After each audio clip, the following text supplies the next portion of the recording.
에드가 앨런 포우의 단편소설 검은 고양이는 인간 내면의 어두운 심리를 가장 극적으로 드러낸 작품 중 하나로 공포문학의 정수를 보여준다.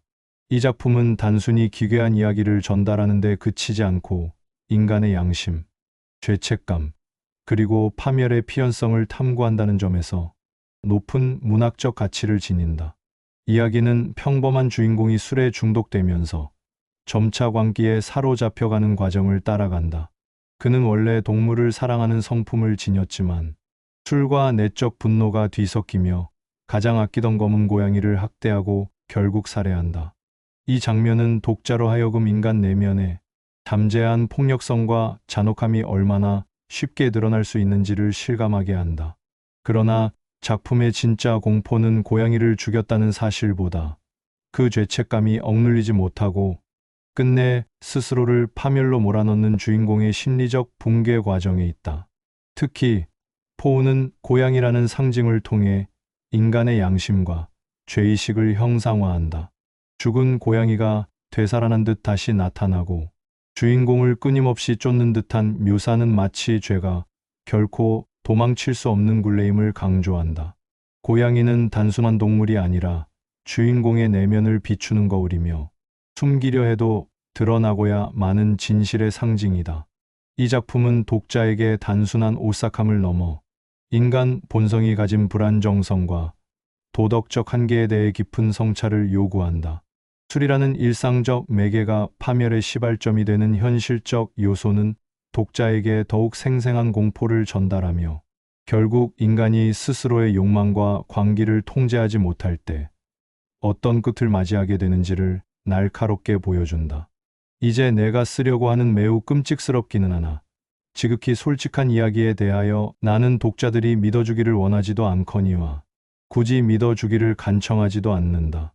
바로 나의 정신작용조차도 사실임을 부정하려 하는 이러한 사건을 딴 사람에게 믿어달라고 간청한다면 나야말로 미치광이가 아니고 무엇이겠는가. 그러나 나는 미치지 않았다. 그리고 꿈을 꾸고 있지도 않다는 것 또한 분명하다. 그렇지만 내일 나는 죽어야 될 몸이다. 그러기에 오늘 중으로 내 영혼의 짐을 벗어버리고 싶다. 내가 무엇보다도 먼저 원하는 것은 오로지 한 가정 속에서 발생한 일련의 단순한 사건을 솔직하고 간결하게 구구한 설명을 빼고 세상 사람들 앞에 공개하고 싶을 뿐이다.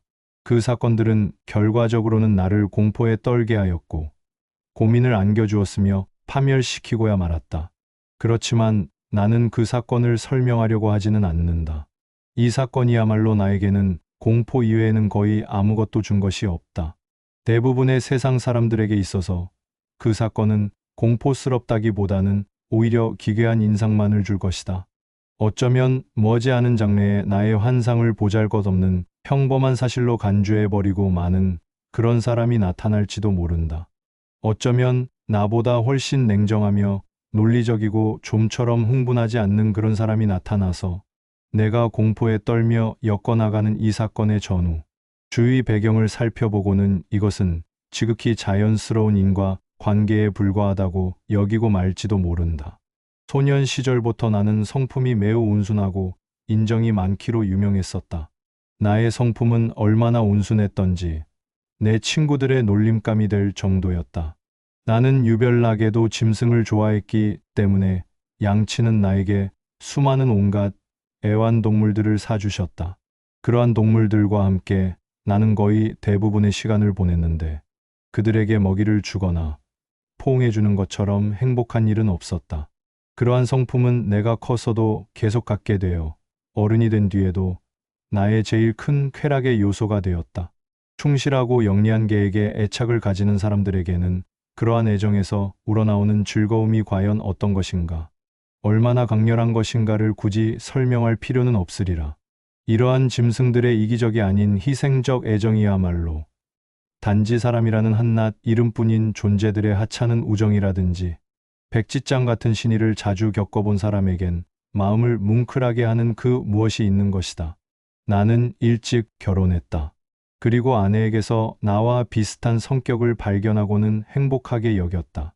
내가 동물들을 아주 좋아하는 것을 보고 아내는 기회 있을 적마다 귀여운 동물들을 사들였다. 우리는 새를 비롯하여 금붕어, 멋진 개, 토끼, 작은 원숭이, 그리고 한 마리의 고양이를 길렀다. 이 고양이야말로 유난히 크고 아름다웠으며 온몸이 새까만 것이었는데 사람 뺨치게 영리하였다. 그 영리한 점에 대하여 얘기라도 하게 되면 마음속으로는 적지 않이 미신에 빠져 있는 아내는 의뢰, 검정 고양이는 모두 둔갑을 한 마녀라는 옛 전설을 들추어냈다. 그 점을 아내가 진심으로 믿고 있었다는 것은 아니다. 단지 지금에 와서 얼핏 생각이 났기 때문에 별다른 뜻 없이 이야기하는데 지나지 않는다. 플루토 마이너스, 이것이 고양이의 이름이었다. 마이너스는 내가 아끼는 고양이였고 또한 놀이 친구였다. 이 고양이에게 먹이를 주는 일은 내가 도맡았는데 이놈은 내가 가는 곳이면 집안에서는 어디든지 따라다녔다. 외출을 할 때도 뒤따라오기 때문에 쫓아버리기에 진땀을 빼야만 했다. 이런 상태로 우리들의 우정은 여러 해 동안 계속되었으나 그 사이에 내 기질과 성격은 음주벽이라고 하는 악마 때문에 입에 담기에 수치스러운 일이긴 하지만 매우 급격하게 악화되어 버렸다. 날이 갈수록 나의 성격은 침울해졌고 발끈하는 성미가 남의 감정은 염두에도 두지 않게 되었다. 아내에 대해서도 거리낌 없이 입에 올리지 못할 욕설을 퍼부었다. 끝내 나는 아내에게 손찌검까지 하게 되었다. 물론 내가 아껴주던 동물들에게도 그런 나의 기질의 변화가 미치지 않을 리 없었다. 나는 동물들을 돌봐 주기는커녕 학대를 하게 되었다. 토끼나 원숭이 혹은 개가 무심히 또는 귀여움을 받으려고 내게 가까이 오기만 하면 앞뒤를 가리지 않고 호되게 학대를 했다. 그러나 플루토에게만은 아직 학대를 하지 않았다. 하지만 병은 점차 더 심해갔다. 도대체 알코올 중독에 비길 만한 병이 또 어디 있으랴. 마침내는 이제는 나이가 들어서 공연히 아무것도 아닌 것을 가지고 앙탈을 부리는 플루토. 이 플루토까지도 나의 고약한 성미의 희생물이 되기 시작했다. 어느 날 밤 내가 잘 다니는 술집에서 잔뜩 취해가지고 집에 돌아오니까 고양이가 어쩐지 나를 피하는 것 같은 느낌이 들었다. 나는 고양이를 획 붙들었다. 그러자 고양이는 나의 난폭한 행동에 놀라서 앞발로 내 손에 상처를 냈다. 순간 악마와도 같은 분노가 나를 휩쌌다. 나는 제 정신을 잃었다. 나의 원래의 영혼은 단숨에 내 몸으로부터 빠져나가고 그 대신 술에 젖은 잔인한 아기가 내 육신의 구석구석까지 찡하니 번졌다. 나는 조끼주머니에서 주머니 칼을 꺼내어 편 다음 가엾은 동물의 모가지를 움켜잡고 한쪽 눈알을 눈자 위로부터 잔인하게 도려냈다. 이런 저주스러운 흉측한 행동을 글로 역자니 내 얼굴은 달아오르고 내 몸은 화끈거리며 몸서리마저 처진다. 이튿날 아침 제 정신으로 돌아왔을 때, 한밤을 자고 전날 밤에 술 기운이 싹 가셨을 때 자기가 저지른 죄에 대하여 나는 공포와 후회가 반반 섞인 감정을 갖게 되었다. 그러나 그것은 고작 막연하고 미약한 감정에 지나지 않았을 뿐 내 영혼을 일깨우지는 못했다. 나는 또 다시 폭음을 하게 되었고 머지않아 그러한 못된 짓에 대한 기억은 깡그리 술 속으로 사라져 버렸다. 그러는 동안에 고양이의 상처는 차차 아물게 되었다. 눈알을 도려냈던 눈자위는 정말 끔찍한 모양을 하고 있었지만 그러나 이제 고양이는 조금도 고통을 느끼고 있는 것 같지 않았다. 고양이는 전처럼 집안을 돌아다니고 있었다. 의례에 그러리라고 여긴 것이지만 고양이는 내가 가까이 다가서기만 하면 소스라치게 놀라며 달아나 버렸다. 전에는 나를 그렇게도 잘 따르던 짐승이 이렇게 분명히 나 자신을 싫어하는 것을 보자 처음에는 아직 옛날의 우정이 남아있는 탓으로 슬퍼졌다. 그러나 그러한 생각은 당장 괘씸하다는 생각으로 바뀌었다. 그와 동시에 내가 끝내 돌이킬 수 없는 파멸을 저지르고 말 것 같은 비뚤어진 생각이 솟아올랐다. 이러한 비뚤어진 생각에 대해서는 별로 학문적으로 문제시되고 있는 것 같지는 않다. 그렇지만 비뚤어진 생각이란 인간 본성의 원시적인 충동의 하나인 것이며 인간의 성품을 좌우하는 불가분의 기본적 성능 또는 기본적인 감정의 하나임을 나는 굳게 믿는다. 단지해서는 안 된다는 것을 알고 있기 때문에 도리어 우리들은 그러한 금지된 비열한 짓, 또는 어리석은 짓을 수없이 거듭하고 있는 것은 아닐까? 가장 올바른 판단을 가지고 있으면서도 그것을 무시하고 오직 법률이 어떠하다는 것을 아는 까닭만으로 우리는 끊임없이 그것을 범하려는 것은 아닐까? 거듭 말하거니와 이런 비뚤어진 생각은 끝내 나에게 마지막 파멸을 가져오고야 말았다. 아무 죄도 없는 짐승에게 나는 한층 더 심한 학대를 계속했고 결국에는 극단에 이르기까지 계속해 나가게 된 것은 인간 본래의 영혼에 거역하고 싶은, 본래의 천성을 짓밟고 싶은, 다만 악만을 위해서 악을 저지르고 싶은 이 불가해한 욕구 때문이었다. 어느 날 아침 나는 잔인하게도 고양이의 목에다 올가미를 걸어 나뭇가지에다 그것을 매달았다. 눈에서 눈물을 흘리고 더 이상 참을 수 없는 후회를 하면서 매달았던 것이다. 이 고양이가 나를 굉장히 따랐었음을 알고 있었기 때문에, 내가 화낼 일은 아무것도 하지 않았다는 것을 알고 있었기 때문에, 그뿐 아니라 이런 짓을 한다는 것이 죄. 만일 그런 일이 있을 수만 있다면 가장 자비롭고 가장 두려우신 하느님의 무한한 자비심조차 미칠 수 없는 그런 곳으로 나의 불멸의 영혼을 쫓아낼 만큼 영혼을 위험한 경지에 도달하게 하는 무서운 죄를 범한다는 것을 알고 있었기 때문에 나는 고양이를 매단 것이다. 이런 잔인한 짓을 저지른 날 밤 나는 불이야 하는 고함소리에 잠에서 깼다.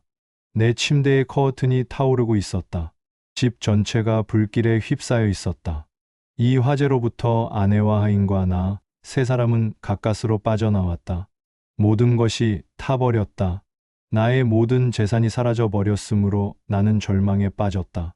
나는 이 재앙과 그 못된 행동과의 사이에 어떤 인과관계를 찾으려 할 만큼 나약한 생각은 없다. 그러나 지금의 나는 일련의 사실을 소상하게 말하고 있다. 따라서 비록 사소한 부분일지라도 무엇 하나 설명을 불충분하게 남겨두고 싶은 마음은 없다. 불난 이튿날 나는 불난 자리에 가보았다. 벽은 오직 한 군데를 빼놓고는 딴 곳은 모두가 무너져 있었다. 그 한 군데라는 곳은 집의 한복판에 위치하고 있는 내 침대 머리 쪽에 그다지 두껍지 않은 칸막이 벽이었다. 벽에 회를 바른 곳이 불에 상당히 견디어낸 것을 보면 근간에 새로 발랐기 때문이리라. 그런데 이 벽 주위에서 사람들이 그 벽의 한쪽에 유난히 신경을 쓰며 열심히 살피고 있었다. 참으로 이상하다. 기묘한 걸. 그 밖에 다른 비슷한 표현들이 나의 호기심을 끌었다. 그곳으로 다가선 나는 그 벽의 하얀 거죽에 마치 얇게 조각이라도 한 것 같은 커다란 고양이의 모습이 나타나 있는 것을 보았다. 그 모양은 놀랄 만큼 뚜렷하게 새겨져 있었다. 고양이의 목에는 밧줄까지 걸려 있었다. 처음으로 이 유령을 보았을 때 형언할 수 없는 놀라움과 공포를 느꼈다. 그러나 끝내 나는 다시 지난 일을 생각하며 자위했다. 그 고양이는 내가 기억하건대 집 근처의 정원에 매단 것이었다. 불이야 소리에 이 정원에는 곧 사람들이 몰려들었는데 그 중에 누군가 한 사람이 나뭇가지에 매달린 고양이의 줄을 끊고 그 시체를 창문이 열린 내 방으로 던진 것이다. 그것은 필시 잠들어 있는 나를 깨우기 위해서 한 짓이리라. 내 잔인한 소행으로 희생된 고양이의 시체는 얼마 전에 새로 칠한 벽에 부딪히면서 맞은편 벽이 무너지며 떨어지는 통에 압착되어 붙어버린 것임에 틀림이 없다. 벽에 석회는 불꽃과 동물의 시체에서 나오는 암모니아의 작용에 의해 드디어 내가 지금 보고 있는 그대로의 고양이의 초상을 만들어낸 것이리라. 방금 자세히 말한 놀라운 사실에 대하여 양심에는 무언가 거리낌이 있다고 하더라도 이성으로서는 별 괴로움 없이 설명을 할 수 있었다. 그러나 내 상상력 속에는 심각한 인상을 남기지 않을 수 없었다. 여러 달 동안 그 고양이의 환영은 아무래도 지워버릴 수가 없었고 그동안 내 마음에는 후회라고까지는 말할 수 없으나 무언가 꼬집어 말할 수 없는 야릇한 감정이 솟았다. 그런 감정은 그 짐승을 잃은 것을 애석하게 여기게까지 되었다. 그리하여 그 고양이를 대신할 만한 똑같은 고양이이거나 아니더라도 다소 닮은 애완동물을 요즘 뻔질나게 드나드는 선술집 같은 곳에서라도 찾아내기로 마음먹게 되었다. 어느 날 밤 나는 아주 고약하기로 소문이 난 어떤 소굴에 얼큰이 취해서 앉아 있었는데 그 방에서 제일 가는 가구라고 할 수 있는 진인지 혹은 러민지의 술통 위에 얹혀져 있는 무언가 시커먼 것이 문득 내 눈을 끌었다. 나는 몇 분 전부터 이 큰 술통 위를 계속 보고 있었는데 그 위에 얹힌 것을 지금까지 알지 못했다니 이상한 일이라고 생각했다. 나는 그 곁으로 다가가서 그것을 손으로 만져보았다. 그것은 한 마리의 검은 고양이였다. 플루토만큼이나 큰 것으로. 다만 한 가지만을 제외하고는 모든 점에서 그 놈과 꼭 닮았다. 플루토는 몸 전체 어디에도 흰 곳이라고는 없었다. 그러나 이 고양이는 온 가슴팩이 전체에 걸쳐 커다란, 그러나 어쩐지 윤곽이 확 싫지 않은 하얀 반점을 지니고 있었다. 내가 손으로 건드리자 고양이는 금세 몸을 일으키고는 커다란 소리로 목청을 울리면서 내 손에다 몸을 비비대는 꼴이 자기를 알아주어서 반갑다는 신용이었다. 바로 이놈이야말로 내가 찾던 고양이다. 당장에 나는 주인에게 이 고양이를 사고 싶다고 했다. 그러나 주인은 이 고양이는 자기 것이 아닐 뿐 아니라 전혀 알지 못하며 지금까지 한 번도 본 일이 없었다고 말하였다. 나는 고양이를 계속 애무해 주었다. 그리고 내가 집으로 돌아갈 차비를 하니까 고양이는 나를 따라서 가고 싶어하는 눈치를 나타내 보였다. 나는 그대로 내버려 둔 채 걸어가면서 이따금 몸을 굽혀 고양이를 애무해 주었다. 집에 돌아오자 고양이는 당장 길이 들었고 따라서 고양이는 아내의 온갖 사랑을 받게 되었다. 그러나 나는 얼마 가지 않아서 이 고양이에 대하여 실증이 나기 시작하였다. 이것은 내가 기대했던 것과 정반대의 일이었다.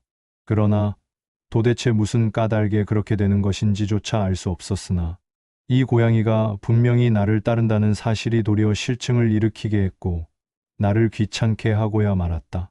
이러한 실증과 귀찮다는 생각은 조금씩 커져서 결국에는 격렬한 증오로 변했다. 나는 이 고양이를 피하게 되었다. 그러나 어떤 수치스러운 생각과 함께 전날의 잔악한 행동에 대한 기억이 되살아나서 고양이를 육체적으로 학대하는 것만은 주저했다. 몇 주일 동안인가 때리지도 않았거니와 그렇다고 난폭하게 학대를 가하지도 않았다.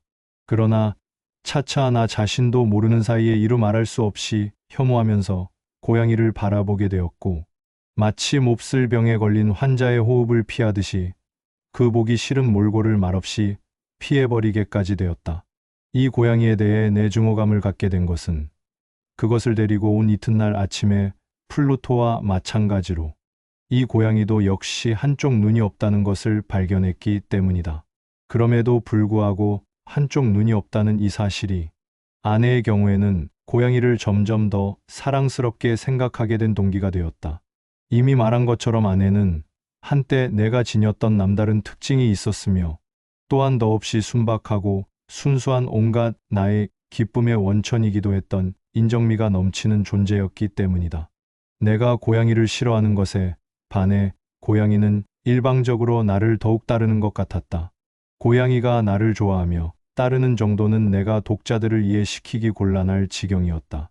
내가 앉으려 하면 의자 밑에 웅크리거나 무릎 위에 뛰어올라서 징그럽게 앓거나 몸을 비벼대었다.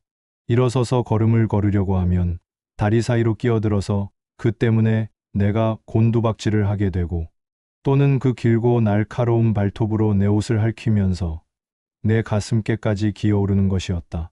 그런 때에는 단숨에 쳐 죽이고 싶었지만 그러나 그런 짓만은 꾹 참곤 했다. 한편으로는 그 전에 죄진 것이 생각나기 때문이었으나 그러나 무엇보다도 솔직하게 말하자면 이 짐승이 끔찍이도 두려웠기 때문이다. 이 두려움은 정확하게 말해서 내 몸에 위험이 미친다는 것을 두려워하는 기분은 아니었다. 다만 그것이 어떤 것이라고 꼭 지적하여 말할 수가 없을 뿐이다. 고백하기조차 부끄러운 노릇이긴 하나 사실 이 중죄수의 독방 속에서도 고백하기가 부끄러운 노릇이지만 이 짐승이 나에게 환기시키는 두려움은 거의 상상조차도 할 수 없는 어떤 망상에 의해서 더욱 커진 것이었다. 그것에 대해선 이미 말했지만 이 고양이의 하얀 털의 반점, 이 괴상한 고양이와 내가 죽인 고양이와의 오직 하나의 확실한 차이점인 하얀 털의 반점의 특징에 대해서 아내는 여러 번 내게 주의를 불러일으켰다. 독자는 이 반점이 큰 것이기는 하지만 본래 그 윤곽이 뚜렷하지 않다는 것을 기억하고 있을 것이다. 그런데 아주 천천히, 거의 눈에 띄지 않을 정도로 조금씩, 그러나 오랜 기간, 내 이성이 마비된 것이라고 극렬히 믿으려고 애쓰기도 했으나 이 반점은 마침내 아주 분명한 윤곽을 이루게 되었다. 이제 와서 그것은 그 이름만 입에 올려도 몸서리가 쳐지는 어떤 물체의 모양을 나타내고 있었다. 바로 그것 때문에 무엇보다도 그 짐승을 미워하게 되었고 두렵게 여기게 됐으며 마음을 다잡을 수만 있다면 없애버리고 싶었다. 그렇다. 이제 와보니 그것은 그 무서운 등골이 오싹해지는 그 교수대. 오, 공포와 범죄의, 고민과 죽음의 두렵고도 비참한 형틀의 형상을 하고 있었던 것이다. 나의 비참한 처지는 결코 다른 사람은 겪을 수 없는 처지나 전락에 도달했다. 더구나 한 마리의 짐승이 내가 비록 제 친구를 보잘것없이 죽여버렸다고 해서 전능하신 하나님의 모습을 본떠서 만들어 놓은 인간인 나에게 이처럼 참을래야 참을 수 없는 고통을 안겨주다니.